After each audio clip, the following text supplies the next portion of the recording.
L'amour est un nichoir, pas une cage. Mais enfin, l'amour est un nichoir, pas une cage. Les toits isolent de l'hiver, les portes de la liberté. Ce petit passage rond vers ces cieux de Chine toujours ouverts n'est pas fait pour que tu en partes, mais seulement pour que rester conserve toute la puissance du choix. Avoir chaud à deux est mieux que d'avoir froid tout seul, mais l'amour est une conviction, pas un confort. Être fidèle, c'est comme être croyant.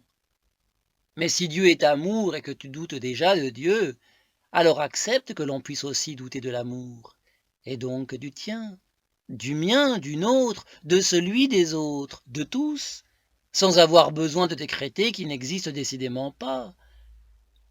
On peut toujours se demander si le premier est réel, puisque personne ne l'a jamais vu. Mais le deuxième, la peau, le corps, l'esprit, la question devrait plutôt être: est-ce que le désir est la foi des amants? Ce à quoi je réponds résolument: sûrement pas. Les amants ne sont que de vulgaires tagueurs de cul, desquels ne sort que l'épuisement des chairs.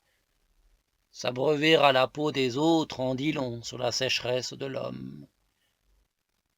Si ce qui te fait mal, c'est qu'il soit dehors, ce qui lui fait mal, c'est que tu sois dedans, alors tout va bien, car c'est qu'il trouve dans ta force de quoi rassurer la sienne et y revenir pour y vivre.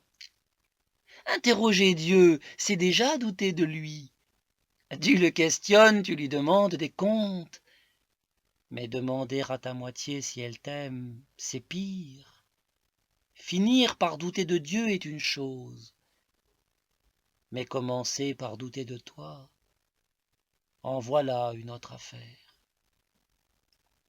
La fidélité que tu souhaites, tu finis toujours par la demander. Elle est un culte à la peur de rester seule. Elle est une rose que tu vois déjà sèche alors que tu viens de la cueillir. En réalité, si tu avais vraiment aimé, tu l'aurais laissée sur sa branche, plutôt que de tout consigner par le serment. Tu crois que les fleurs se donnent à tout le monde, qu'il suffit de les prendre pour qu'elles soient prises? Tu vois,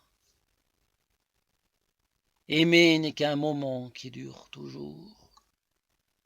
Et même si les êtres s'abîment, les sentiments qui ne sont parfois que la perception d'être tout un peuple dans son cœur, finissent à créer un monde que tu souhaites pour les autres, pour ceux et celles qui te survivront, parce que ce sont eux qui aimeront, parce que ce sera toi qu'ils oublieront.